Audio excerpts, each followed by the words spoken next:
This is Comic Geek Speak, episode 68.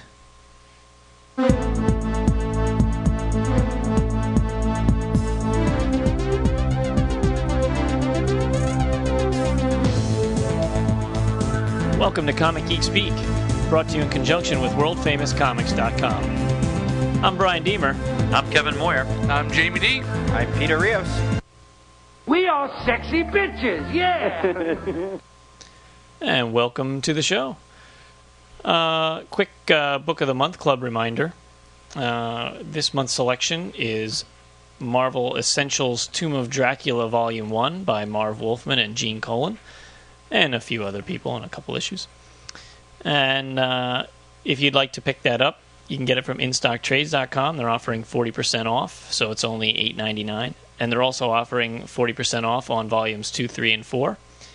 So join us for that. You better get cracking, though, and reading, because you're not going to have much time. Jeez, yeah. It's 27 issues of comics in there, but so far so good. It's very good. And do we have any other reminders or anything? I don't think so. We don't really have any contests or anything going. No, October is contestless, so it's kind of tricky to say. But for this episode, we just did an interview with Scott Beatty, writer extraordinaire for DC. And without further ado, here's Scott Beatty. Scott, can you hear us? I can hear you. Excellent. All right, Scott, welcome to the show. Thanks for having me. So the first question that we always ask everyone is, when did you first start reading comics? When I was old enough to read, which was very early, 4 or 5 years old. And the issue that I remember reading first was an old Aquaman, and I think it was The Death of Aquababy, which is probably not a good comic to start out with.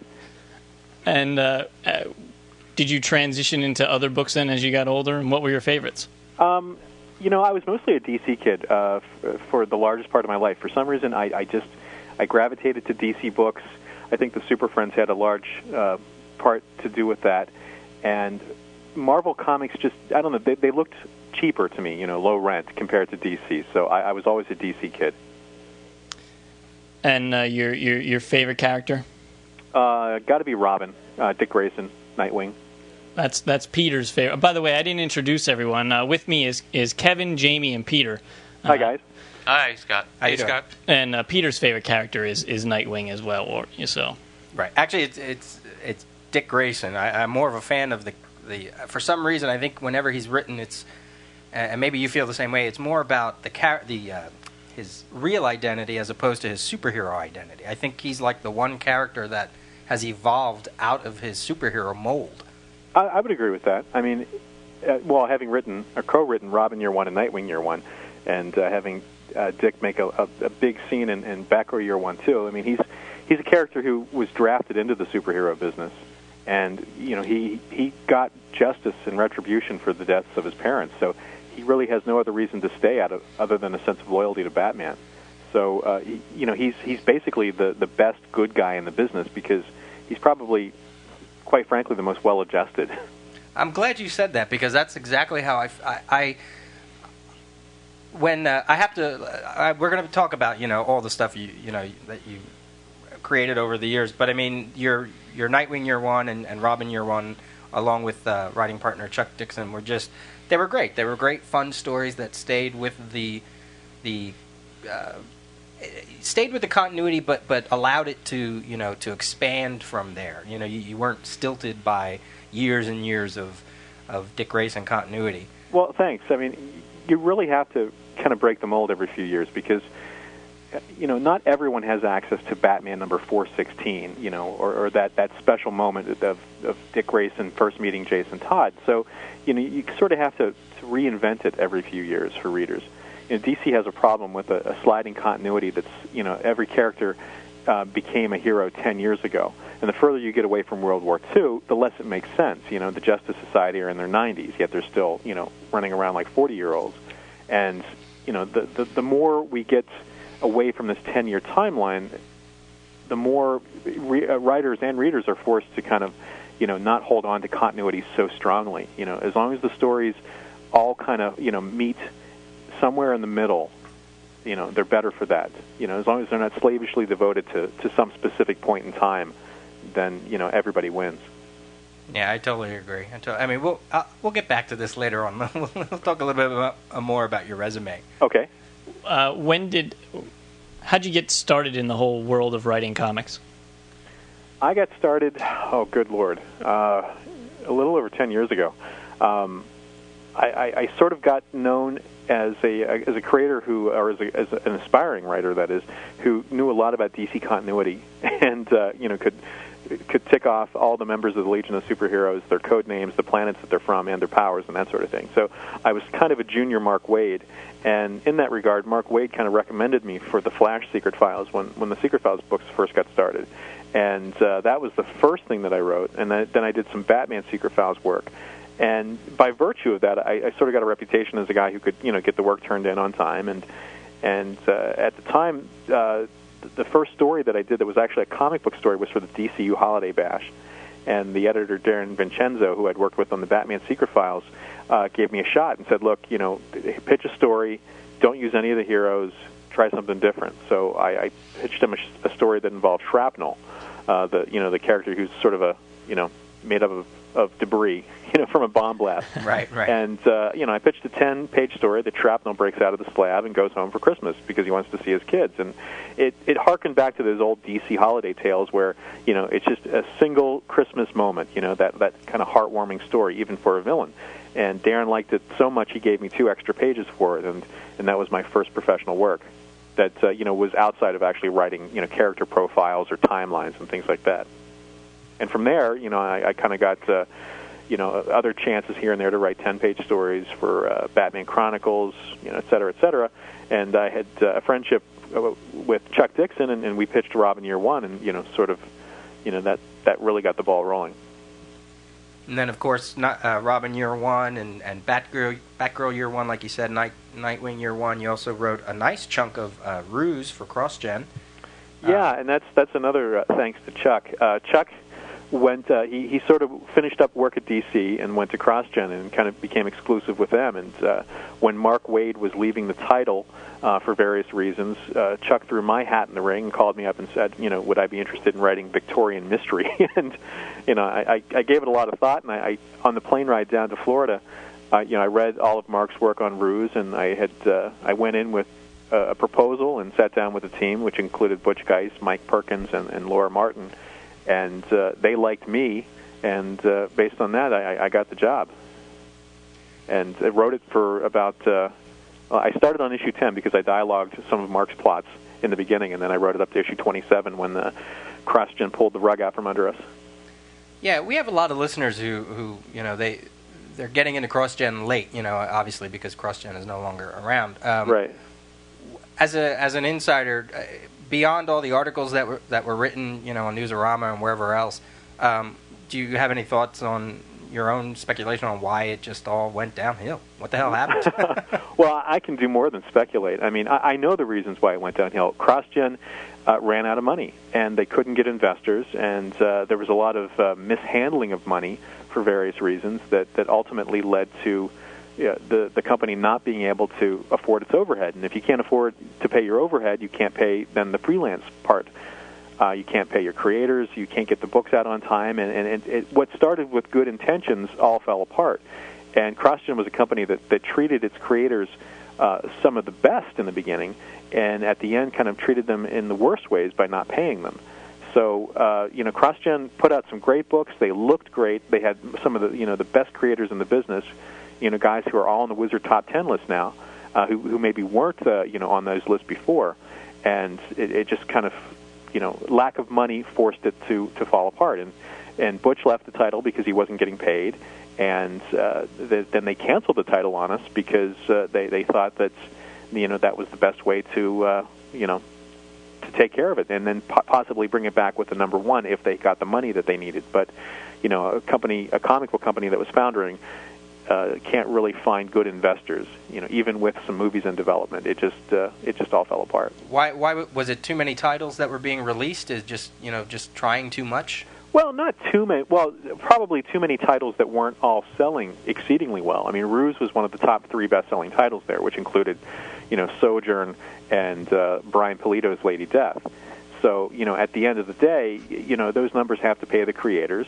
And I was a freelancer, so I just got a page rate. But you have people who work on staff who also get insurance, they get benefits.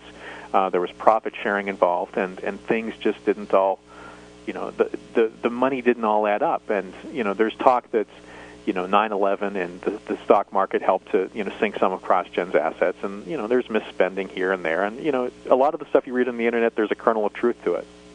In the end, they just couldn't keep it all together, so they went into bank. All the assets were sold off. As a fan, that was truly disappointing because I was a little late coming into CrossGen, but then when they started releasing those compendia, and I started reading those, I was a fan of, I don't know, 10 out of their 12 books or whatever, and Ruse was a particular favorite of mine, and it was so disappointing to have what could have been, I think, a great universe just disappear. Yeah, well, I agree with you, and thanks for liking Ruse. I had the book plotted through issue 50, and it was sad for me because some of the best laid plans and the best stories that Butch and I had concocted just will likely never see the light of day. And CrossGen had good ideas. The compendia were good. The Traveler editions were good because they were priced affordably as opposed to trade paperbacks. There were lots of good genre titles. There were books that maybe weren't as good as others, but you have to separate the wheat from the chaff somewhere. And CrossGen was at the point where it was just starting to get the recognition and getting out there, and then lack of money just forced it all to kind of separate. And some of the assets are owned by Disney now, but they've been lying fallow for 2-3 years now. So I doubt that the comics buying public is going to line up to pick up Ruse again because it hasn't been around for so long, or Sojourn, or any of the titles for that matter. We want to ask you something. Actually, Kevin's going to ask you about. Go ahead, Kevin. Ask your question. I don't mean any offense if this is incorrect information, but when the information came out about doing an interview, and the first thing that jumped in my head, I remembered an inker named Scott Beatty, and I was wondering, are you an inker and have it expanded into a writer, or is this something you both did, or is that totally not even you? Is there an evil that's twin not somewhere? Even me. Actually, you're thinking of John Beatty, the inker. And there's Harry Beatty, who's also a penciler and inker, and he did a lot of animated stuff like the Batman animated series. And there's a colorist who has worked on a lot of independent books called Gary Scott Beatty.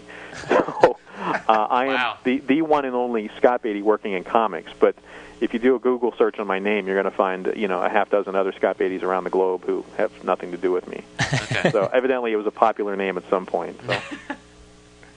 So. The secret files are just amazing. I mean, I pick up every single one. I'm also a huge history, trivia, continuity fan, but the ultimate guides that you do as well, they're also a lot of fun.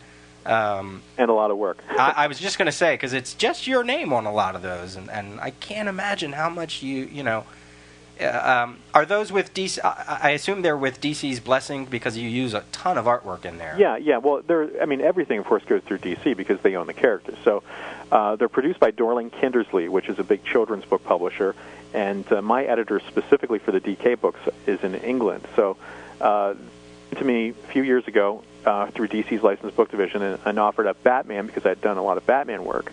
And then from there, because they did about one book per year, came back to me, and I've been doing pretty much the lion's share of them, with the exception of the DC Encyclopedia, which I did. That work was split up between me and 3 other writers. The Encyclopedia is when we first started our podcast way back in March.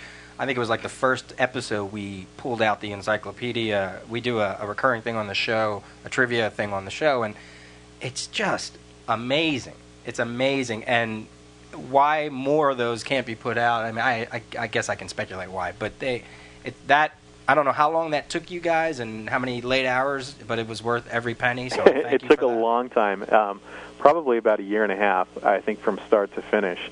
And it's already outdated. I mean, that's really the strange thing about it. And there's talk of doing another one for 2007, which makes a lot of sense coming out of Infinite Crisis because the status quo for many of the characters will have changed. But even while we were working on the book, things were changing remarkably. I mean, I wrote, which I think is one of my crowning achievements, a Doom Patrol entry, double-page spread that actually, brings in every Doom Patrol and kind of makes sense of even the Vertigo Doom Patrol. And then, of course, John Byrne brings out his Doom Patrol, which has nothing to do with any of the previous Doom Patrols. So even as we were going to press, we were already outdated. And that, that's kind of disappointing only in that, you strive for some kind of relevancy and timeliness to it, but comics are changing all the time. Even when I write a character like the Floronic Man in Son of Vulcan, thinking that nobody else is using him, of course, then he shows up in Gotham Knights and 2 other titles that month. Let me ask you a question. We have often daydreamed of a true encyclopedia, a multi-volume, volume 1 is A and B, and volume 2 is C and D, and a complete, each one a hardcover or something, and, within annual appendices or whatever that list changes and new characters and what. Has that idea ever been floated and then shot down because of the price or anything? Yeah, I think the price is what keeps it out of the realm of possibility. Even with the DC Encyclopedia, we were omitting characters that some make sense because they've had one appearance, others don't make sense. You have to lobby hard to have a character show up in there because maybe that he might show up in some Superman Batman arc or some other relevant place. To do something like that, it would have to be aimed at the collector's market because the DC Encyclopedia is aimed at the mass market. It's got that great Alex Ross cover, hoping that people who are interested in comics I guess as a novice would pick it up and maybe be interested, and also the diehard collectors would pick it up also. But with a $50 price tag, that's kind of a heavy that's heavy lifting for the average fan. Sure. So maybe someday in the future when there's, DC finds a money tree and we can have our 10-volume DC Encyclopedia. I have heard that Who's Who might be coming back, which would make sense after Infinite Crisis because it's sort of capturing that same moment that Crisis on Infinite Earths did back in 1985. And I have to say that I have 2 bound volumes of the original Who's Who that were a gift from someone whose name I can't mention. But when I'm doing research, I pull these hardbound things off my shelf, and they're most invaluable. I have the original comics, but having these things in 2 separate volumes is just invaluable. Hey, speaking of research, I want to clue our audience in on the conversation we had in email concerning the pronunciation of Batman's most famed villain. And do you recall when I asked that question at Wizard World Philly? Yeah, and as I remember it, and I apologize if I misremember it, but as I remember it, the question was, what is it, Ra's al Ghul or Ra's al Ghul? And as I was working on the Batman Begins comic adaptation in the movie, I was informed that it was Ra's al Ghul. And through another person who knew Denny O'Neil had pointed out that Denny's the way the story was, Denny had originally intended it to be one pronunciation, and then it became something else in the DC Style Guide, which, if you go back to the Batman animated series, it's pronounced Ra's al Ghul, and that's how it was always, indicated to me. But evidently, I guess it's Ra's al Ghul is the official pronunciation, according to Denny also. So. Well, no, in the interview that we did with him, he told us that it was Ra's. Oh, he told it was Ra's? Yeah, he said that his daughter went to UCLA, I think. Right. And she spoke to a language professor at UCLA, and apparently it's of Arabic descent. And yeah. And he said that the correct pronunciation would be Ra's al Ghul, and there's almost like a trill on the R, so it's kind of difficult for non-Arabic speakers to really properly pronounce it. But Ra's would be the closest that we could say. So we have him on tape saying it. So okay, well then it's official. It's Ra's. Yeah. I prefer Ra's al Ghul. I always hated Ra's al Ghul because it sounded like some I don't know some meal that would leave you incontinent with heartburn or other. Scott, going back to the DC Encyclopedia, you said you had you couldn't fit everybody in. Was there anybody you had fought for that they said no to? Was anybody you really thought should have been in that wasn't in it? God, I can't think of anybody specifically that I wanted to get my Son of Vulcan in just to sort of cement him into continuity a little more firmly before he even appeared and to tease readers, but that's probably a bit selfish on my part. I didn't understand why characters like Centrix, who had appeared maybe once or twice in Justice League Quarterly, would merit a quarter page. There were certain things like that just didn't make a lot of sense. And when you're writing these entries and you're dealing with storylines that are so integral to the characters, like Aquaman, and the dying in Our World's at War and Atlantis going to some other dimension, it kind of takes away from the timelessness of the character by making it specific to that one story. So we kind of had some fighting back and forth, even between creators, trying to make sure that we were all on the same page. Scott, I wanted to thank you for the DK books that you've done, the Ultimate Guides and such. I'm a Marvel zombie and have been for most of my comic life. I'm sorry for that. And no, I'm just kidding. He said he's sorry for that. To be perfectly honest, I discovered Marvel in the early '80s, and I can trace it to the Teen Titans X-Men crossover. And after I read that, I went back and bought a lot of X-Men back issues, and at the time it was Claremont and Dave Cockrum on it, and then Paul Smith after that. So I kind of became an X-Men zombie, and then branched off into some of the John Byrne titles like Alpha Flight and Fantastic Four, and I discovered Frank Miller's Born Again storyline in Daredevil. So I read a lot of the stuff through the 80s, and then what really lost me with Marvel is the X crossovers that became so giant and cumbersome, where you had to buy 83 titles at the time. And I made the mistake. I got my comics from Alternate Worlds, a subscription service in Maryland, and I supported my habit as a paperboy. And I made the mistake one month of checking every X crossover, like for Executioner Song or Mutant Agenda or something like that.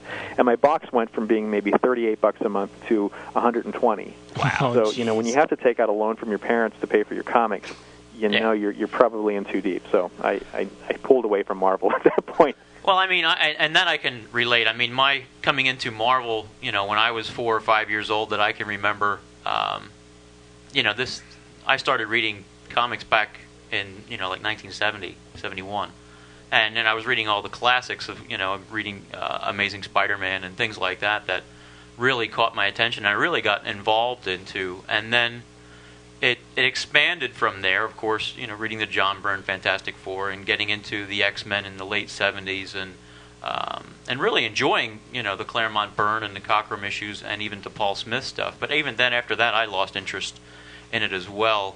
And there was a lot of good stuff that I thought was from the 60s, 70s, and the early 80s, and then it started to really kind of fall down.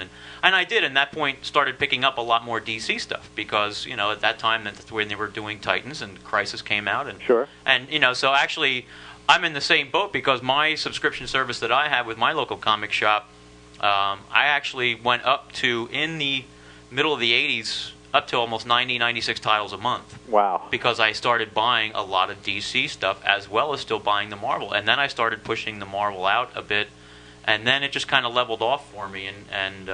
So at heart, I've always been a Marvel fan, but I appreciate, and I've now read more of the DC, and I'm appreciating that as well. And that's why I made the comment as far as the encyclopedia and the Ultimate books are crucial for somebody like myself.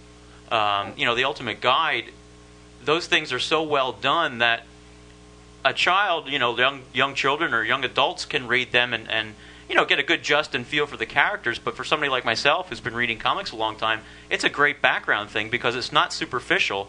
They're well in depth, that I can learn about the history of these characters that may help, me understand what's going on by, picking up books now or also, from a few years ago and such. And I think that's a great selling point, and I hope that people out there who haven't taken a look at these and thought maybe by looking at them that these are just kind of like geared towards children, are absolutely not. I think they're so well done and so well in depth that I really enjoy them. So. Well, thank you. I really appreciate it. I think out of all of them, Batman is my favorite, because I have a greater affinity for the character, but because his origin is so pure, and really the Bat continuity has been so well maintained, and I think a great deal of that debt goes to Denny O'Neil. For that, Superman and Wonder Woman, I enjoyed also, but some of the storylines get a little bit, confusing when you're trying to convey that to an audience and maybe write it for a younger reader. It gets, it gets a little hairy at times. See, I'm more of a Superman fan, and I was really kind of enamored by the Wonder Woman Ultimate Guide, because I really wasn't into that character very much, but when I opened that up, I saw it was more expensive than the other ones. I think it was larger, wasn't it? Yeah, it was, and that's why I just did a an update of the Batman guide where we went back and we added material to bring it more up to date, including Hush and Death and the Maidens, where Ra's al Ghul was killed, and added Golden Age and Silver Age and Modern Age pages, which the Wonder Woman book had. Right. So Superman is up next, and we're going to do that with that as well. But yeah, it was bigger, and it was intended to kind of capture as much of Wonder Woman's history as possible. Going as far back as her beginning. So. Did we really need a Catwoman one? Yeah, please. Well, it's say funny. movie and, it's ironic doing an interview about it because when the Catwoman book came out, I was just assailed with interview requests from all sorts of media, print, radio, and television. And all of that media assumed that the book was about the Halle Berry movie. And I had to be specific and tell them that, no, this is about the comic book character, which is nothing like the character in the movie. So I think that was just an opportunity to capture that, that moment in time and try to sell some Catwoman books based on the perceived success of the film, right? And or at least the media hype for the film. So they also had a journal, not through DK, but it was like in some other thing where it was a whole Catwoman journal that had the purple costume on the cover and all her different. It was like, really, a Catwoman one? Yeah. I totally get that. Can I ask you?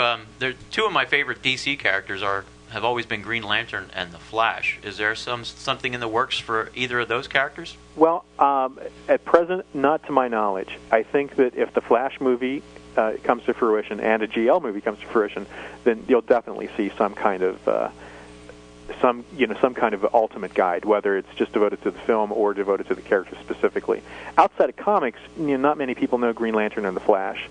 And they're not as high profile as Batman or Superman or Spider-Man. But there's always hope. I think that if DK can crunch the numbers and see that they can sell to a specific audience and so forth, then sure. The Justice League guide was more a function of the fact that the Justice League cartoon was big, and in England, Cartoon Network is a big thing, and the JLA and JLU cartoons have been big there. So. Let's talk a little bit about Son of Vulcan. Has that can't remember. Has that wrapped up now, or is that close to? No, issue 5 just came out first week of October. That's what I thought. Last week, and issue 6 I think is coming out the second week of November. So, the miniseries wraps up in that. One of our frequent hosts, Shane, believe he went to a panel that you were on at Wizard World Philly. And as soon as he was done with that panel, he went out and picked up whatever numbers of Son of Vulcan was out, like number one or two. Number one. And he couldn't be here today, but he wanted to definitely make sure that you knew that he was thoroughly enjoying that book. Well, thank you, and thanks to Shane. I guess I did my job because I was really trying to sell Son of Vulcan at that point, and to get readers to understand, because it's a Charlton Comics name that we're using the title only. It's a completely brand new concept. And it's tied right into the DCU, and unfortunately, with all the Infinite Crisis books, it hasn't had, it's had little, if any, promotions. But it's out there, and it's a book that Dan DiDio believed in because he let me do it. So, it's not as if we're the bottom rung, but we're just trying to get some interest in the book. Will there be any more Son of Vulcan in the future? I think sales will warrant that. If a book like Hard Times can warrant a season 2. I think it's not out of the realm of possibility. And I've done some very specific things in issue 6 to kind of ensure the character's viability. Do you know if it'll have a speedy route to the trade paperback? I don't know. We're selling in the top 300. We're selling in the mid-range, around 140, and that's still selling better than a few DC titles that are monthly. But I don't know how that what the mathematics of that is in terms of the success in bringing the book back. I mean, it's just Karan and me for the most part. Sean Parsons came on to ink the last couple of issues, but it's not like there's a big, expensive creative team on the book. But reader interest will really, show. We've gotten some great reviews on the internet, lots of word of mouth. But when we're going up against 4 Infinite Crisis miniseries, all the DC monthly titles that tie into Infinite Crisis, it's just it's hard to get over those numbers. When you're perceived as a character that no one's ever heard of before. And I think a lot of readers are afraid to try new things unless they're told by Wizard or some other source that it's a good read. Yeah. Beyond the Charlton Comics tie and the name, the familiar name, do you want to talk a little bit about about the book itself, about the sidekick angle and all that? Yeah. Well, the book is called Son of Vulcan, and the basic premise is what happens to a kid's sidekick when his mentor dies on the first night. And that's how I sold it to your friend Shane at Wizard World Philadelphia. The kid sidekick inherits everything. He gets the powers. He gets the fancy, hyped up car. He gets the super, well endowed Batcave-like headquarters. He gets the hot android maid that is there for the, for helping the hero. He gets everything, including the rogues gallery. And villains who hate him just because he's wearing the costume and the colors of their worst foe. So the basic premise really is what would happen to Robin if Batman died before he trained him. So we've got a kid sidekick, a hero, Mikey Devant, who's this Hispanic kid who is chosen, and he doesn't know why he's chosen, and he gets these powers. His mentor dies, and he has no training. He doesn't know what he's doing. He's being pursued on all sides, and it's basically just from issue to issue. You're not sure if Mikey's going to make it. And Mikey, of course, is in a position where the reader knows more about his powers and more about his history and what it means to be a Vulcan than Mikey does. So he's really, he's drowning, not waving. Can I tell you, that pitch, there's one word in that pitch that is going to make me go out and pick up all these books. What's that? Hispanic. Because I'm Puerto Rican. I'm shallow. And I think that's great. I didn't know that. So now you just sold me. Yeah, and it was, it's just, there's characters. Why not be Hispanic, right? Yeah, why not? Why not? If you read the series, you'll see that there have been other sons of Vulcan, and they're not all, it's kind of pan-ethnic, it crosses, races and genders and everything else. There's a long history to Vulcan. That's great. Scott, I got to tell you, I loved the fact that your dogs just briefly barked in the background. Yeah. Because I have two dogs, and they're a recurring part of the show because, the doorbell rings or something, they hear something outside, and they just start barking like crazy. We have to halt the whole show until they settle down. And it's become a whole joke with the show, so it's great that your dogs have participated as well. Yeah, I just have one dog, and I've got a full house. And luckily, my 3-month-old son isn't voicing his opinion in the background because he's just at the point now where he's discovered his voice and wants to have himself be heard. Shane sent me a question that he would like to ask. He says he read once that you would like to write a book with either Captain Comet or Manhunter Paul Kirk. He said, with Captain Comet appearing in the Rann-Thanagar War, is there any chance that you'll get your wish? I don't know. I wish. I used to throw those names out there because, of course, there were characters that nobody had any interest in whatsoever. And then, of course, there's a new Manhunter book, and I had a Manhunter pitch in at the same time. That's this one was chosen over. So I would love to work on either one of those characters, but it all depends on how things shake out with Infinite Crisis. I guess I go back to those characters because I read the original Manhunter serial in Detective Comics years ago, and I thought it was one of the best comic book stories in the world.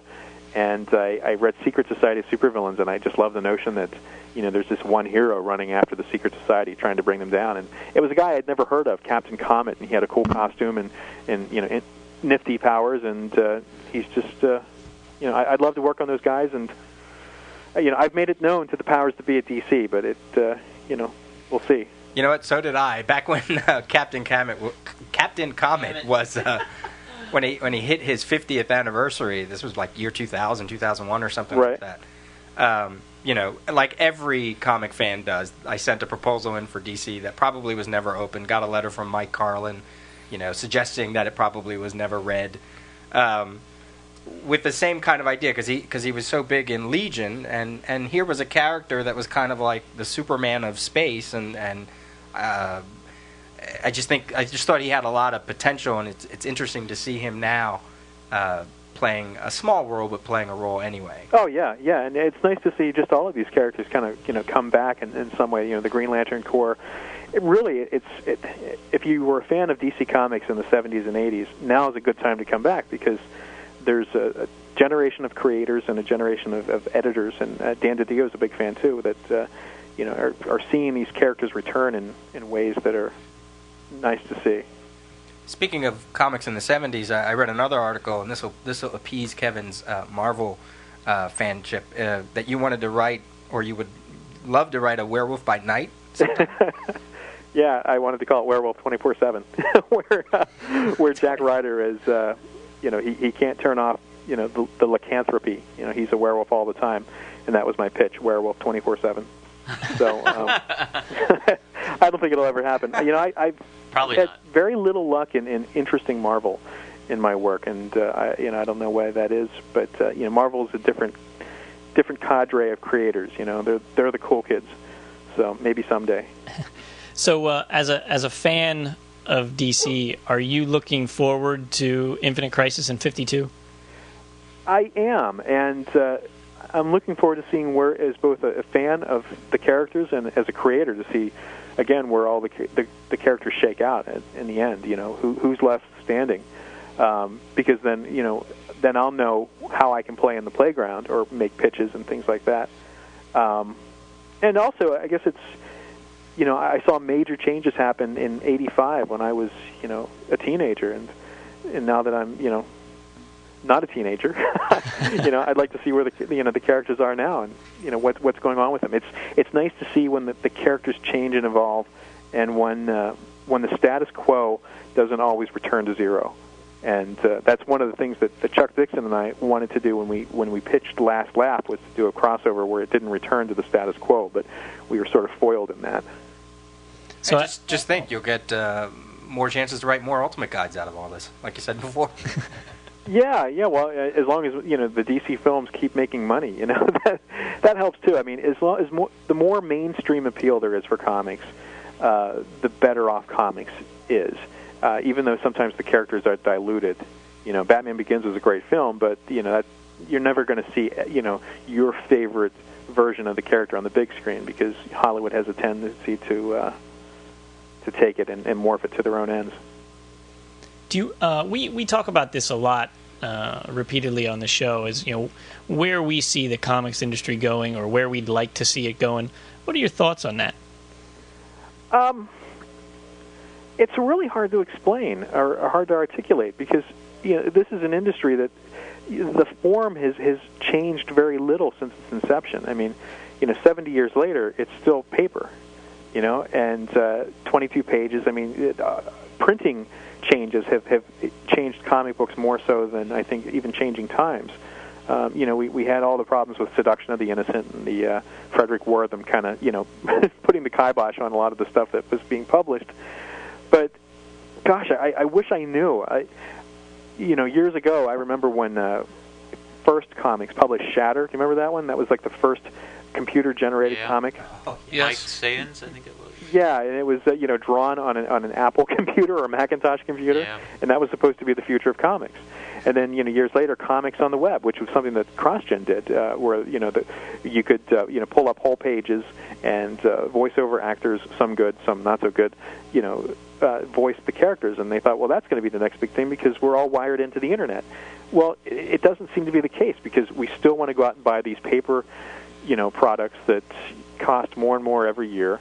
And, whether or not we roll them up and stick them in our back pocket, or if we put them in Mylar Snugs and Polybag and all that jazz.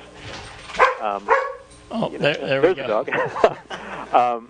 I don't know. I guess I think that, we're still pushing forward. We're still seeing a lot of these iconic characters, and for some reason, heroes come back every few years. So I guess I'm just hoping that in another 10 years that the comics industry is still around, and I think it will be. And I don't see it going away. I don't fully comprehend, or I can't forecast where it's going to be. As a fan and as someone who's worked on the Batman Begins Visionaries visual guide or whatever, the Batman movie.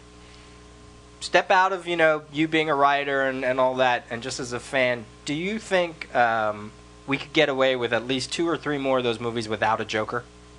No. No, I think it's very specific that I don't want to spoil it for the viewers who haven't seen Batman Begins, but I think that the final scene of Batman Begins is there for a reason. Because we have a large debate on that. Some of us are firmly in the camp that the last thing we need is the Joker because we already had the Joker in the Batman movie and there's plenty of other villains. And then some of us feel that, you can't do a series of Batman movies without the Joker. So, well, there's lots of Batman villains, but few are as iconic as the Joker. It's kind of like the Dick Tracy villains, where you know them not just by their name but by their looks. Flat top or prune face. The Joker is Batman's number one nemesis, and that this was the feeler to get the movie out there to see if it can recapture its audience. The Joker will be the one to cement it, and I'm not a betting man, but I would lay odds that the Joker is the next villain. Well, for me, I think it's a good thing. I would enjoy seeing a new, the new Batman movie with a new Joker in it, because I feel that when I watched the first Batman movie, it was cool and all because it was a total different take on the superhero movie, which really wasn't that much at that time. The only thing you really had was Superman and such, but it was really interesting. But I really didn't, I love Jack Nicholson, but to me the movie was so.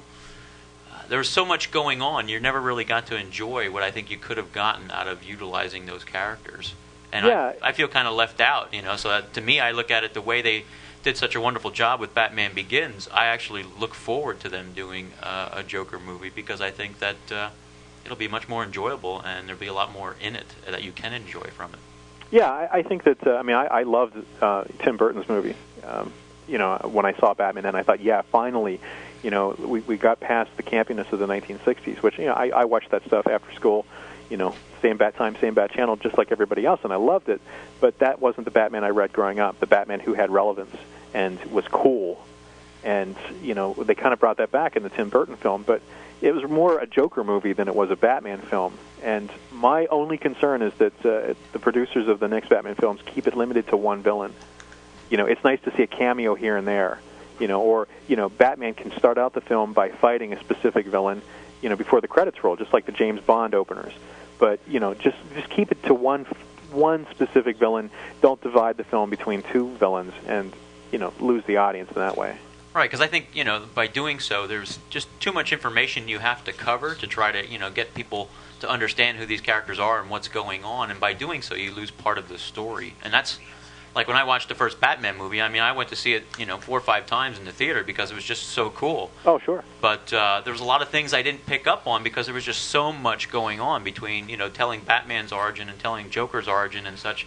By the time the movie was over, I was like, I never really got into the Joker as a villain. Like I really cared if he got caught. Like what was he really doing? It was more Flash for me. It was more. There wasn't a whole lot of depth to him as a villain, which is what I feel like kind of like. Missed out on in watching that movie. And it's hard to divorce yourself from the fact that it's Jack Nicholson playing the Joker. Right. That was a movie that relied on casting, and this Batman Begins is a film where people say Christian who. It's perfectly cast, I think. Morgan Freeman is Lucius Fox. I'm not completely sold on Michael Caine as Alfred, but that's because when I write Alfred dialogue, I don't hear Michael Caine's Cockney. Right. It's a different person to me. So I might have liked somebody different, but I wasn't disappointed, either in seeing Michael Caine. I thought Liam Neeson was great as Ra's al Ghul. I thought he was. He looked the part, and he actually played it very well. Yeah, he was perfect, and. The only problem that I have with the film is that you've got Katie Holmes, you've got another female character who knows Batman's identity, who will disappear. Yeah. So you've got this trail of ex-girlfriends out there in the world who you're just hoping that Batman doesn't tick off. They're probably in his basement. We just don't know about it. Yeah. It's a separate section of the Batcave. Yeah, and there's that romance angle, but if they're never going to make it come to fruition or do anything with it, it really doesn't serve the story. I kind of think, I realize, I guess Hollywood looks at it because you got to have that romance to add some more draw for other, for female, viewers of the film and such like that. But I kind of think it's part of the character not to have a romantic interest in a movie at least in one of them or so, or two of them, to give that feeling of the isolation and the dual lives and what his inner turmoil is and such. I mean, I think that's part of the character, and I think I think sometimes you lose part of that because of what they try to throw in there to gain viewerism out of. Yeah, I think that, well, in my mind, and I'll go to my grave saying this, nothing matters to Batman but the war. It's the war, the war, the war. Right. And that comes in, that every relationship will suffer because of that. And there are times when, Batman actually, realizes, or Bruce realizes, hey, I think I dig her, I'd like to go out on a date, and that he sort of allows himself to feel human, and inevitably that's the downfall of the relationship, because he realizes that he can't protect that person, or that woman is put in danger because of his superhero lifestyle. Right. So then that it always falls apart. But Bruce is the war, the war, the war, the war. You were saying, Scott, that while you were writing Alfred, you don't hear Michael Caine. I want to touch on your work on Gotham Knights, which I thought was actually very good. I was a good little lemming and was at the Batman panel when you were talking about it and trying to talk it up, and I went out and got all the back issues and started reading it after that panel. But I always thought it was an interesting take that you had on Bane. I was wondering if that was what you always wanted to do with it. Was that maybe somebody else's idea, an editor's idea that wanted to do it, or what that was all about? Well, I did the Bane story as I did that not as a favor to Chuck Dixon, but I wanted to sort of honor the character, because I appreciated the fact that Bane broke Batman's back, and was the character that made him go through that trial by fire, literally during Nightfall. And I was concerned that Bane, post Cataclysm and No Man's Land, would become sort of a one-note thug. And Chuck had made me privy to his long-term plans for Bane, and this was around the time that Chuck went to CrossGen. He wasn't sure he'd ever get back to DC to do anything with it. So when I went in to Gotham Knights, I was kind of given the editorial edict that the book be more soap opera-ish than the other titles. And so I thought, well, what a great soap opera conceit then to have Bruce think that Bane is his brother. And I knew from the very outset that going into it that there's no way they're brothers. But if you make the reader believe that they're brothers, good or bad, I'll get hate mail, but at least they'll be reading. And that was kind of the intent of the story, is to make them think, or to make Bane think that they're brothers, and Bruce think that they're brothers, which would then throw into disarray this relationship they have, because Bane is this character who's the original self-made guy. I mean, he was born in a prison, and he grew up in Peña Duro, which in translation means the hard stone. So he was forged. He had every wrong done to him that Bruce had every right done to him. And, of course, you have two sides of the same coin. So to make a long story short, ultimately I was made privy to Chuck's plans that Bane was going to become head of Cobra. And he wanted Bane to be kind of a Doc Savage sort of character, that he would turn Cobra around and kind of redeem himself. So my goal in Gotham Knights was to kind of have Bane sort of, be sorry for what he did and try to redeem him in his soul, and that was the ultimate goal. And finding his father, who was King Snake, and that was intended all along. And Chuck and I had did a collaboration on Robin when Chuck was writing Robin, where I introduced Kid Cobra, who was the youthful heir to the Cobra Empire, and Robin and Kid Cobra kind of have a big row with King Snake, where King Snake is blinded again after getting his eyesight returned in a Lazarus pit. So there's another nod to Ra's al Ghul. So it all came together. I was able to tie up some loose ends of continuity that I had established elsewhere. Yeah, I did, and I enjoyed it. I was just wondering, what kind of fan response did you get? I mean, did you get a lot of hate mail? Did you get a lot of people saying, "Hey, that's pretty cool"? Not physical hate mail. I mean, I went on the DC boards a few times, but I tended to kind of avoid them later, because I was following Devin Grayson's run, and Devin had a very loyal fan following. And, of course, I was following Mark Waid on Ruse, and Mark has a very loyal fan following as well. So it's always tough to live up to readers' expectations, because they want you to be a certain way. So in Gotham Knights, I think my readership was kind of divided. I had people that loved what I was doing and people who hated what I was doing. And to me, that's more important than having a lukewarm response, because at least they have strong feelings either way. Mm-hmm. So on the book, I tried to do stories that touched upon different aspects of the family. The Bat family, and again, I had certain editorial edicts that I was forced to follow. But I was able to do some things that I liked doing. And my only regret on the title is that Roger and I never really clicked as a creative team. And I think Roger was sort of bored at that point with the book and wanted to do his own stuff. And I just didn't think that he was giving it 100%. And, when I would write a script with the Bat-Boat and, a classic teaming of Barbara Gordon and Jason Todd, then I would see the art and just not be as blown away as I wanted to be. And that was, kind of disheartening when you get to write a Batman book, in your career, and, it just doesn't look fantastic to you as a writer. Is there anything right now after Son of Vulcan that you can talk about that you're working on? Any projects? Let me see. I did the Superman handbook. I'm not sure if you guys are familiar with. I wrote the Batman the Batman handbook, which is different from the Batman Ultimate Guide, and this was published by Quirk Books, who did the worst case scenario survival guides. Mm-hmm. And the Batman handbook basically tells you how to be Batman. Okay. It's a manual for doing everything the Batman does. I spoke to FBI agents, CSI experts, boomerang experts for how to throw a batarang. I talked to geologists on how to build a bat cave. Basically, everything in that book is real-world scenarios on how to accomplish what Batman does, minus having several $1 billion.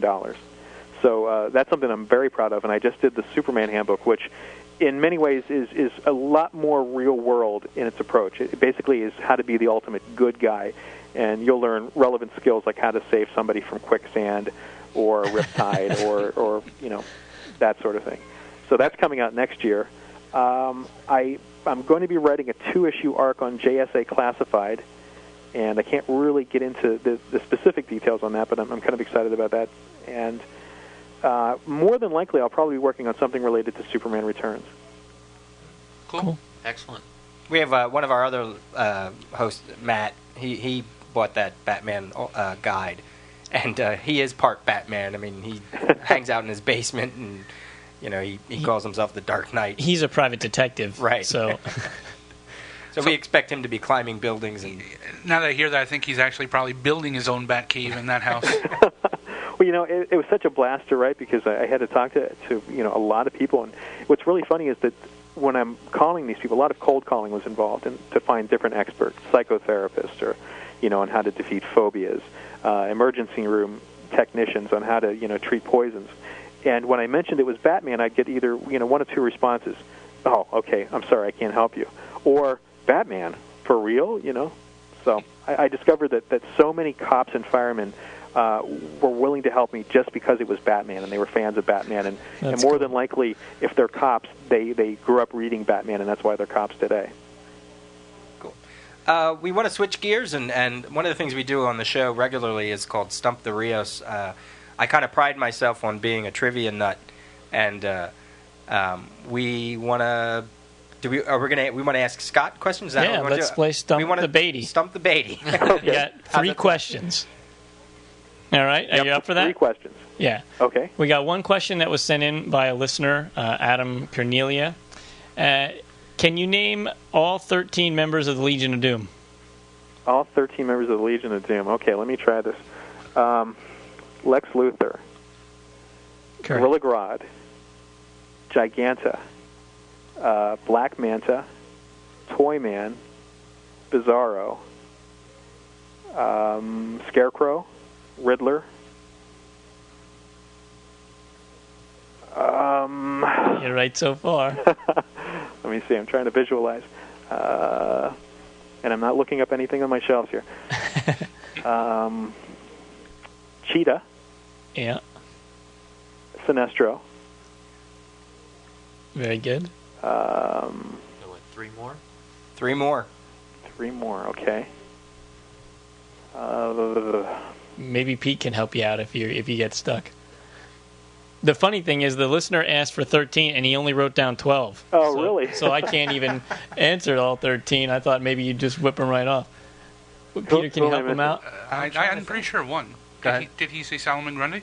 Oh, Solomon Grundy, yeah. Oh, Brainiac, there's another. Yeah. Oh, that's the one he doesn't have written down. No, he does have Brainiac written down. So there's one more yet. Brainiac, Solomon Grundy, and... Do you have the other one on your list? Yeah. Do you know what hero he's related to? Yeah. Flash. Oh, Captain Cold. Yeah. There you go. Okay. Nice. Question 2. Okay. And this is straight out of your encyclopedia. Oh, so I better get it right. Halo of the Outsiders. What color is her aura when she uses her tractor beam? Oh, God. For some reason, purple came to mind, but I think it's... Is it purple? No. Yellow. No. Oh, God. What is it? Indigo? Indigo. I was gonna say take purple, but they also have violet down as another one. Oh, so okay. that one, it's like a bluish purple. Right. Yeah, it's real dark blue. Oh, well, nobody... Halo's not even around anymore. Who cares? All right, here's one that hits 2 of your, maybe 3 of your favorites. Okay. Superman, Batman, and Captain Comet. They all have one thing in common when it comes to their Earth parents. What is it? All have one thing in common. Oh, a mother named Martha. Mother's name is Martha. That's it. Yeah. Cool. Excellent. So what do I win? Well, actually, if you get one Captain wrong... Comet Monthly at DC? If you get one wrong, you have to put 25 cents in the jar for Comic Book Legal Defense Fund. But we'll put it in there for you. We'll send you a T-shirt. That's Okay. Yeah, there you go. All right. Well, is there anything you... one thing I wanted you to talk about real quick is just about your website, if you just want to pimp that for a little bit. Yeah, I made my own website a few years ago. Actually, I didn't do it. I got a guy named Scott McCullough, who is a Green Arrow expert. And Scott was the webmaster of Chuck Dixon's website, and Scott put together my website. And Scott is actually the guy who supplied Kevin Smith with pretty much everything he needed to know about Green Arrow before he did the Green Arrow series for DC. My site is www.scottbeatty.com, and I just kind of maintain it as sort of just an online resource of the things I've done, things I'm going to be doing. I've got a message board where I try to interact as much as possible with readers, and I've got a listing of the books I've written, the comics I've written, and as much as possible, I like to put up previews and sort of behind-the-scenes looks at different things that I've done. I've got some sketches on there from a Green Lantern 80-page giant I wrote years ago. That Graham Nolan did character sketches, and I've got pages out of the Ultimate Guides, where you can preview those. A lot of behind-the-scenes looks at sketches Pete Woods did for Last Laugh, that sort of thing. Just sort of to kind of demystify the comics creation process. Cool. And the DK books, better to get it from? Is there a specific site, or hit Amazon or Borders? I think that well, actually, I link through Amazon on my site because the books are maybe 10 or 20% cheaper than going to Borders or Barnes and Noble. But anywhere you want to buy it, really. The book has a listed price, so you'll pay the full price if you go to the major book chains, and you'll probably save a little bit, maybe even out with shipping and handling if you go through Amazon. But if you're a fan, buy it wherever you can, really. Great. All right, Scott. Well, thank you very much for doing the show. We really appreciate it. And I will send you a link with the episode so that you can listen to it for yourself. Thanks. All right. And read Son of Vulcan. It's good stuff. Yes. We'll do that. I'll pick it up. Actually, I have. I'll be honest with you. I picked it up. I was at the same thing Shane was at. I went out. I picked up number 1. I haven't got a chance to get the rest of them, but it is on my list to pick up. Well, it's a good read, and it's got old villains, new villains, and hopefully at the end of it he'll still be part of the DCU. So cool. And if you like it, make your feelings known to Dan DiDio so we can do Son of Vulcan season 2. Excellent. Just give me his phone number and I'll get right on. Right to DC. Inundate the message board. Yeah. Okay, Scott. Thanks very much. Thanks for having me, guys. All right. See ya. Bye-bye. Thanks. Okay. What a great guy. Cool. Yeah, and he's very well spoken. Yeah. I can see why these that he's picked for all these Ultimate Guides and the Secret Files, because you have to write this stuff with almost no opinion, no bias. You just gotta sometimes you just gotta regurgitate information without trying to twist, without trying to not do certain facts. Like he said, the whole Aquaman thing with Obsidian Age, he rather would have kept that out because it's something that he said makes it less timely. But yeah, that's great. It was very enjoyable. Absolutely. Well, Peter, Scott's not going to be the only one. Get away with it. answering questions here. The person who sent in that question also has 2 other questions, but then he has a bonus question, so theoretically, I can ask you 3 original questions. And if Scott's listening to this interview, he can play at home, you know. All right. Question number 1. In what 1970s Marvel title did Frank Miller have his first published work in? Oh. Marvel Team Up. No. Damn. Marvel Spotlight? No. Damn. Kevin? John Carter, Warlord of Mars. Really? Yeah, I think it was number 17 or 18. Huh. Is that right? Number 18. John Carter, Warlord Carter, of Mars, Mars, number yeah. 18. Oh, I was way off. Yeah. The old Edgar Rice Burroughs. Oh, was that artwork or is that writing? Artwork. Okay, question 2. Oh, you know what? I'm sorry. Where was the first time he drew Daredevil? In Peter Parker's Spectacular Spider-Man. Maybe that's what I'm thinking of. Like, That I was, was thinking 20 something like that. Which isn't what you said. But No. But I meant I was trying to think of. I thought maybe that was the character that he for, but yeah, that doesn't make. No. Yeah. no. John Carter. Wow. Well, and that's Marvel, so Scott Beatty won't get that one. So. Yeah. Question 2. How many times, and I kind of, after reading that book, I'm going to question the authenticity of this question, but Okay. you can go ahead and give it a shot. How many times were Siegel and Schuster rejected before having Superman published in Action Comics #1? And what was the original story and concept of Superman? The original story and concept was that he was actually a villain. Do you know the title of the I story? want to say it's Superman. It just went right out of my head. All I'm thinking of is Mole Man, but that's the cereal or something. It's like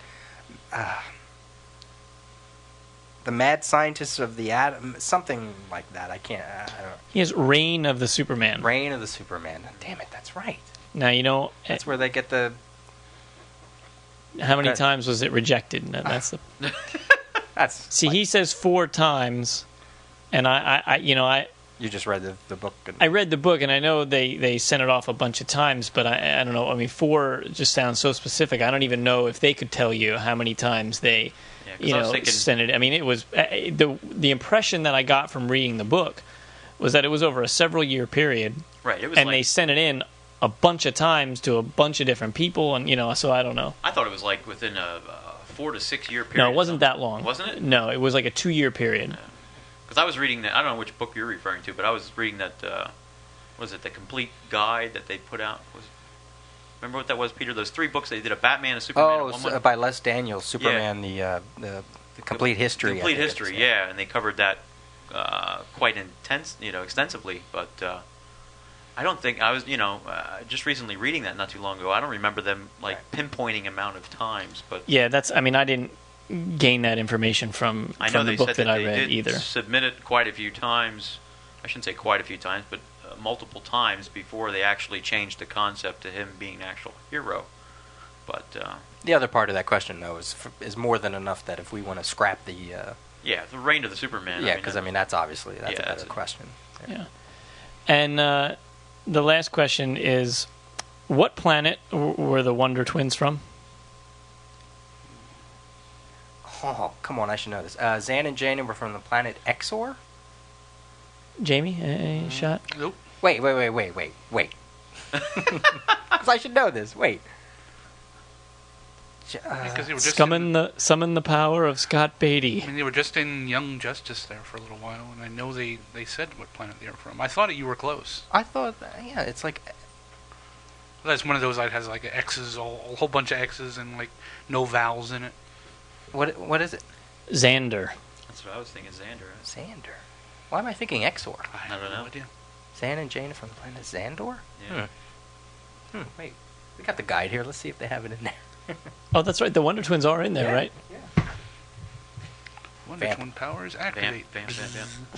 I'm surprised I remember that. Dun-dun-dun-dun-dun. My God, it's been so long since I watched anything with the Wonder Twins. The last My thing I God. saw with the Wonder Twins was that spoof of the What's Up commercial. Wow. I played that just like about 2 or 3 weeks ago. My God, is that hilarious? I did the same thing. It was like 3-4 weeks ago. I don't know where I saw it. Somebody had it on a website or something, and I played it again. It's hilarious. Oh my God. Are they in there, Peter? What do you? No. Maybe they're under. No one can hear what you're saying because you're not anywhere close to the microphone. But, you know. You can relay. He said no. Peter says. What else would they be under? I mean, Well, because they weren't called the Wonder Twins. They were in the Extreme Justice. Yeah. They weren't called the Wonder Twins. Oh. I guess they couldn't call them that. probably not. Oh, well, you know, Because it's of taken rights too long. And the whole thing. Yeah, it's totally not worth it. They're not in. Yeah, it is. It's not your 25 cents you have to put in there. I know, it's not your buck. Well, I mean, maybe. I guess he's right. Yeah, I mean, why would he be wrong? wouldn't he? Yeah, You know. I just don't know where I got X Well, from. all you gotta do is Google it or something. I'm sure you'll find out pretty Yeah, quick. probably. That's true. Bastard. I would have gotten that Super Friends one, maybe. Should have asked Scott Beatty. Anything else Go going on his on? message board and ask him, see what he says. Way back, we were trying to figure out who the guy was that did the Geek 4x4. It's J.M. Campbell. Yes. Just totally went right out of my head. And when everybody hears this episode, we added a feature to our website that could come in very handy. Is if you click on episodes, it has a list of all our episodes. There's also a search box, and you can type in the name, a word or a part of a word or whatever. You could type in, say, Superman, or you could type in, anything, DC or Independent or Cerebus or whatever. And it'll Or somebody, a creator's name. Right, exactly. You want to hear if we, talked about Frank Miller. You type Frank Miller, and then it'll list every episode in which we talked about that. Peter's putting in very detailed show notes into each episode, and so the more information that we type in, the more accurate the searching will be, and so far it's pretty dang accurate.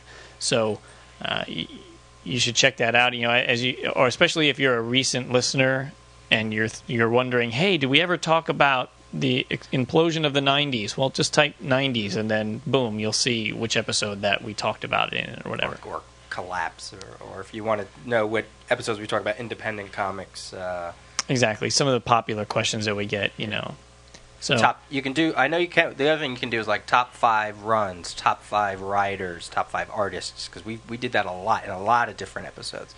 So if you want to know what our top 5 miniseries, we did that too one time. So Yeah. that's an important search.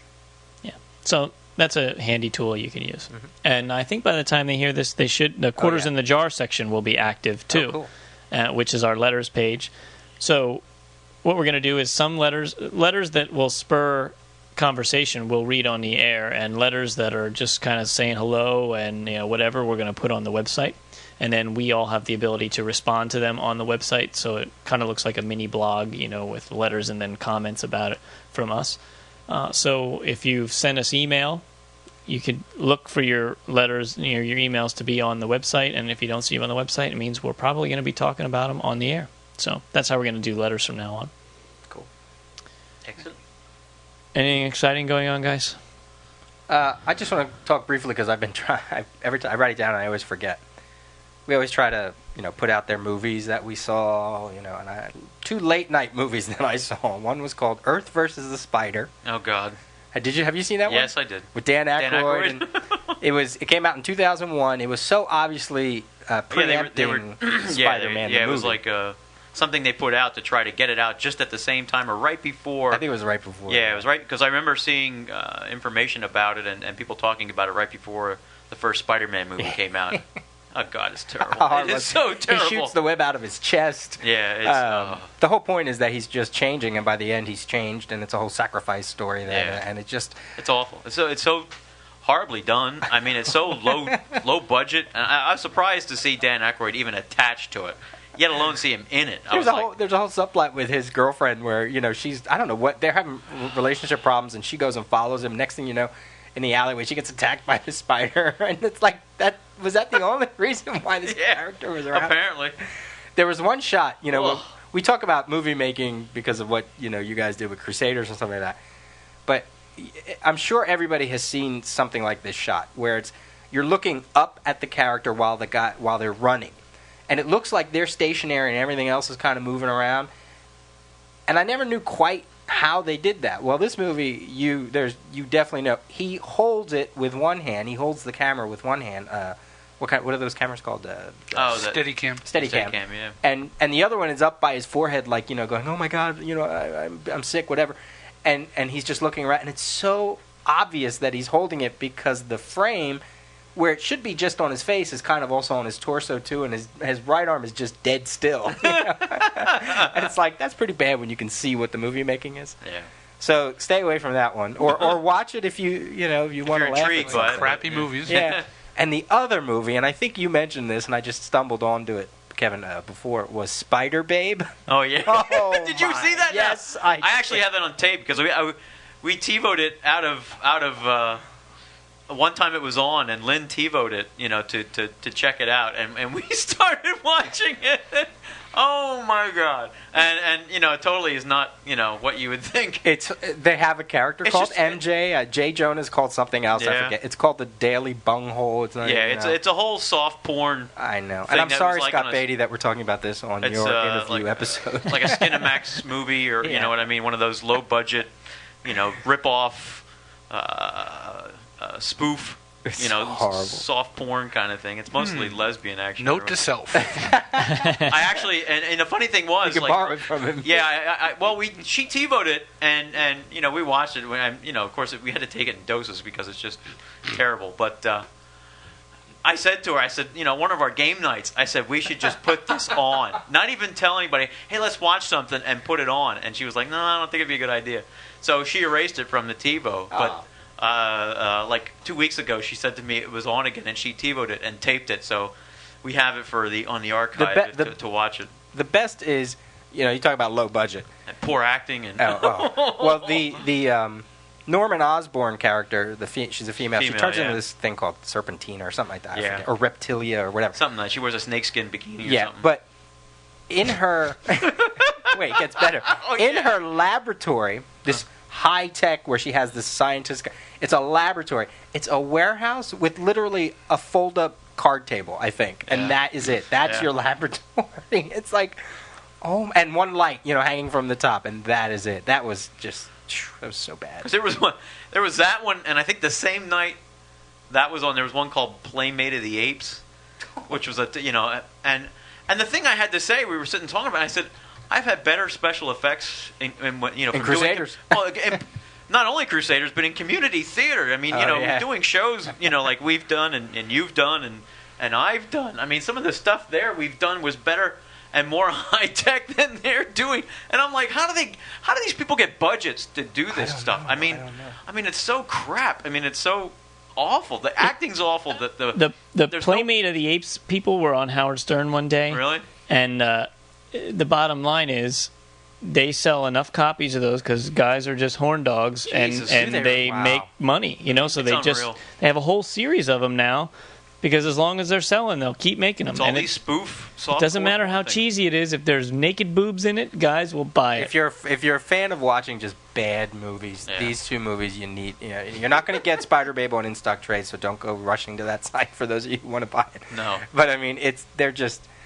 The Earth versus Spider, I couldn't stop watching. It's one of those bad movies that it's like a bad B horror movie kind of yeah. thing that they try to play off of Spider-Man. Because I saw Dan Aykroyd, I'm like, okay, well, it's got to get better sometime. Yeah. No such luck. It doesn't. No, it does not. Sorry to spoil that, but you're not missing much if you don't want to see it.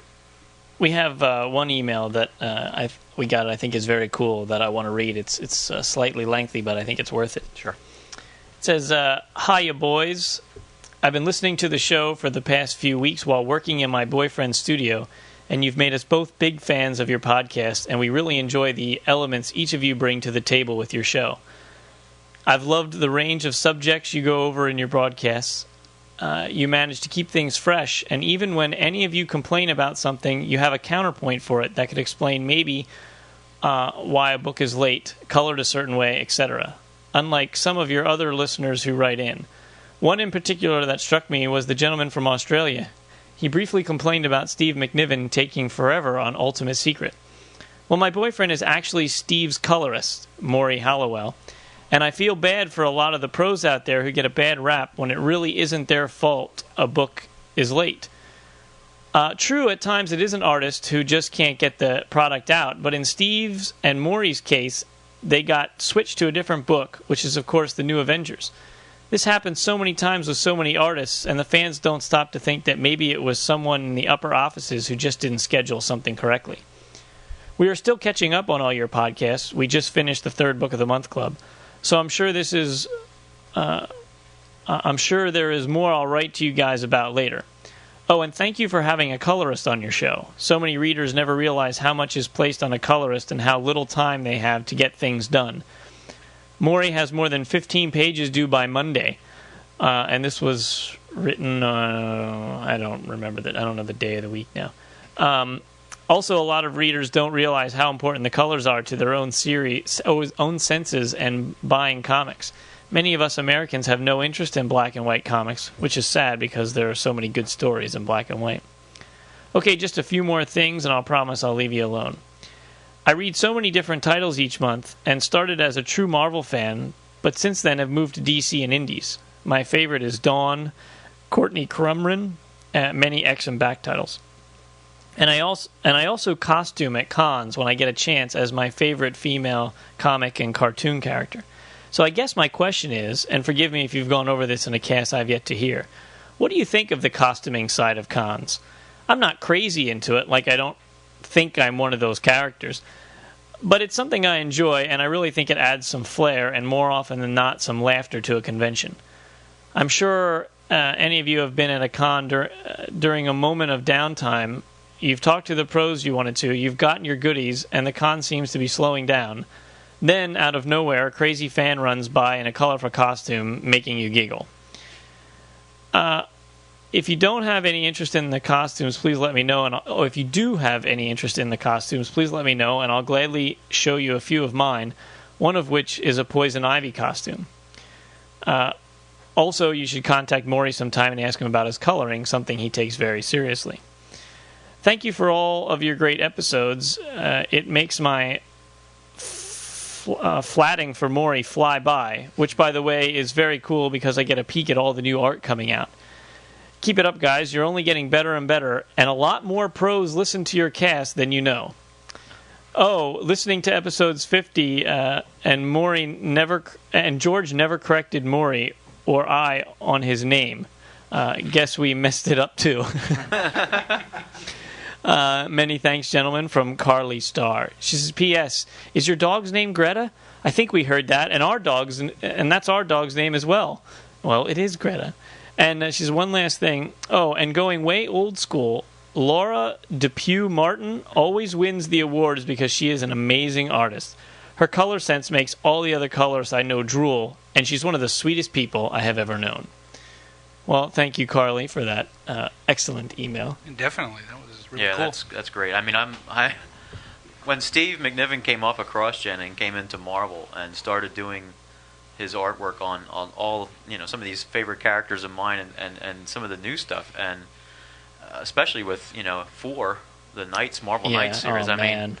And the thing is, the thing that I noticed was, especially him being on different books now, is that Steve's just the artist, that he has the colorist, and that Maury has been working with him, for a period of time now, and together they just produce some of the nicest damn artwork I've seen in a long time. It's very fresh, very new. They have great takes on things.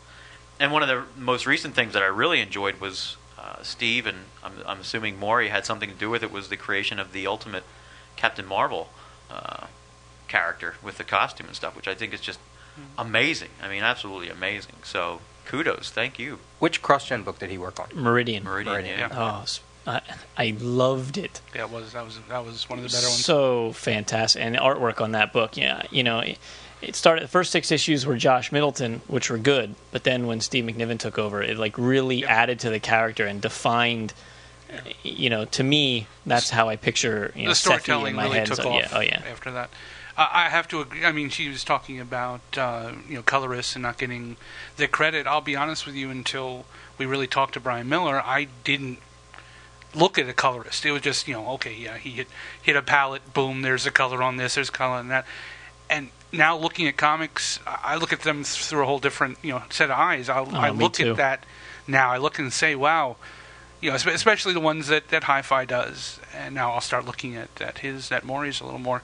Okay, what did he do? How did he do that? What was he thinking when he did this? And I open an entire different side of the comic. There's so much that goes into it. It's a shame to even call it coloring because it's so much more than that. I mean, to me, you always hear the old thing: a monkey can color. You know what I mean? It's like you're just filling in colors. When you look at the old 4-color press, and it's just like, okay, that's blue, that's red, and that's all there is to it. Mm-hmm.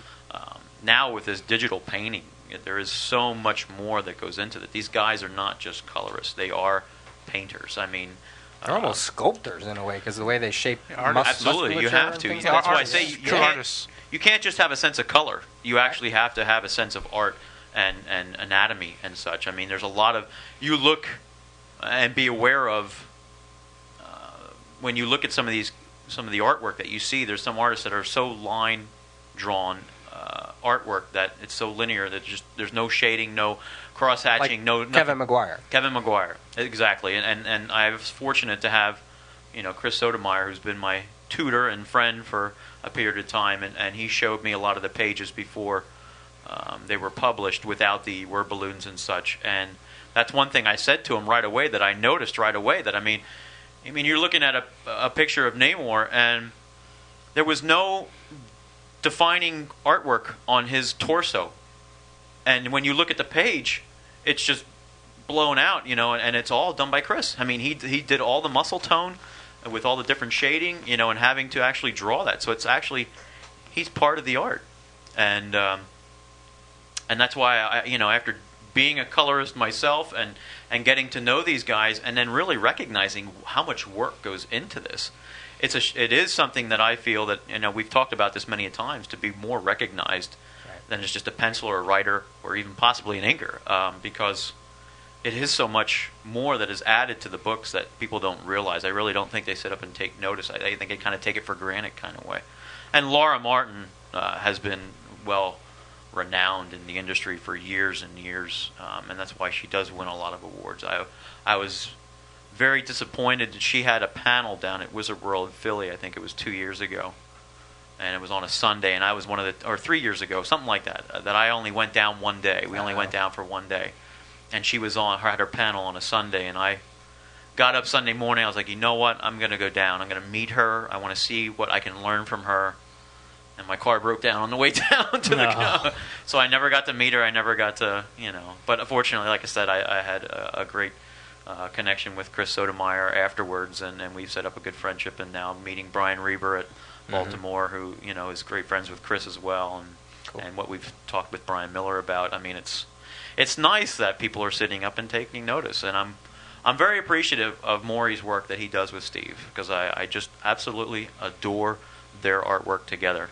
I think I don't like to speculate, but I mean separately, I don't know if he'd really set up and take notice as much, but I think together they just congeal so well together. Just one of those dynamic teams that play off each other so well that it's just phenomenal stuff. I mean, they're just the latest storyline from the Century storyline from New Avengers was brilliant, absolutely brilliant. I just loved everything about it. So it's nice to hear that Maury and Carly listen to this show. It's always such a rush when you find out that a professional's secretly listening to you. And so I appreciate Maury's work, and I really do, and Steve's as well. So it's wonderful that you guys are listening. So.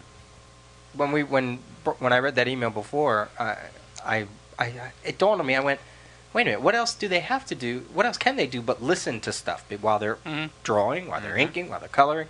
And I was like, wow, that was great. What about the costume side? As far as costume go, I was going to say, I do enjoy it. I mean, I like watching because it's somebody that has taken time, and and their love for the medium. I mean, I'm an old Star Trek guy, so I go to the Star Trek cons, and you got your Klingons, you got your Romulans, you got your Starfleet, all that. And a lot of people make fun of them, but I mean, they're taking their passion for something and just going the extra step. And I've seen a lot down. I mean, in San Diego, you couldn't swing a dead cat without hitting somebody. Oh yeah, they were everywhere. Kind of costume. Did you guys go? I mean, I know the one where I got my appreciation. I mean, I enjoy seeing good costumes well done and stuff. And I think it's kind of cool. I mean, first of all, it takes a lot of balls. I don't care who you are to do it. So, I mean, anybody that does it, I have kudos for you. So I won't sit there and make fun of you. But I do appreciate some costumes more so than others. But that's my take on it. And I enjoy seeing them. It's neat to see homemade costumes and see them appear at the shows, and it kind of adds a flavor to it. What about that Captain Marvel that was at Wizard World Philly? Oh, my I mean, God. he was a big guy. He was tall. Like nobody, no matter what he looked like. I mean, he looked great in the suit. Yeah, he absolutely looked. But I mean, nobody was going to make fun of him anyway, No, even if they did, because the guy was huge. But the thing that really kind of put it in perspective for me, when I went to San Diego 5 years ago, 6 years You ago, went to the ball. I went to the comic. They have a Costume ball. night that it's just a It's costume Saturday contest. night. Yeah, Saturday night. Did you guys go to it? No, we didn't. That was oh our my adventure God. into Mexico. That was our- yeah, that's and our the killing date. someone on the train tracks and Mexico. everything. Oh God! I mean, I went to that. I mean, I went to the Eisner Awards the night before, and then the Saturday night I went to the costume, and it's a contest. Mm-hmm.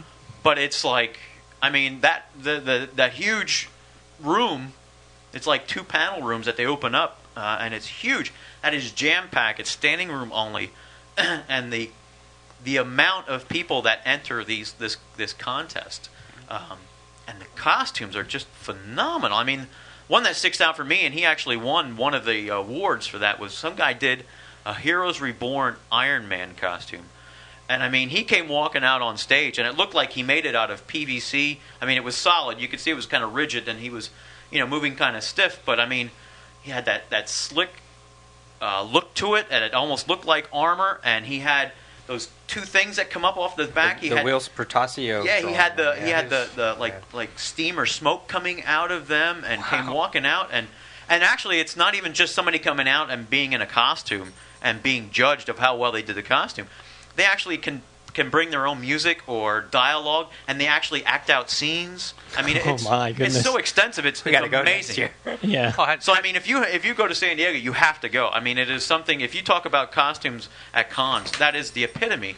I mean, like I said, people will do these couple-minute long scenes. They'll reenact comic scenes, or they'll come up with their own little thing. Like somebody will be Wolverine, and another guy will be some anime guy, and it's like, okay, let's fight, and they'll fight and actually have like dialogue and stuff that they pre-record that they play while they're doing it. And it's like, it's amazing. It's the extent of what people do and what they go to.